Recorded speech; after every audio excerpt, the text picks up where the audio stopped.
इचलकरंजी महानगरपालिकेच्या पहिल्याच सभेत प्रशासक काळातील कामकाजाची माहिती सादर करावी आणि बँक डेटेड टेंडर आदी विषयांवरून प्रशासनाला काही सदस्यांनी कोंडीत पकडण्याचा प्रयत्न केला होता. त्या संदर्भात बोलताना आयुक्त पल्लवी पाटील यांनी अपुऱ्या आणि ऐकीव माहितीच्या आधारे एका व्यक्तीद्वारे चुकीचा मेसेज देण्याचा प्रयत्न केला जात असल्याचं सांगितलं. नगरपालिका आणि महानगरपालिका यांच्यातील कामकाजाची पद्धत वेगळी आहे. प्रशासक काळात झालेल्या कामकाजाचे विधिग्राहीकरण करता येत नाही असं कायदा सांगतो. याबाबत माहिती देणारी कायद्याची पुस्तकं गटनेता आणि विरोधी गटनेता यांना दिल्याचं त्यांनी सांगितलं. प्रशासनाकडून चूक झाल्यास त्याबद्दल निश्चितपणे तक्रारी करा, पण बिनबुडाचे आरोप टाळा. प्रशासक काळात चूक अथवा भ्रष्टाचार झालेला असल्यास त्याची तक्रार शासनाकडे करा.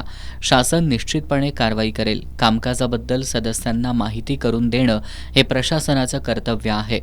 समन्वय राखत एकत्रित काम केल्यास विकासकामं गतीनं मार्गी लागतील असं आयुक्त पाटील यांनी सांगितलं.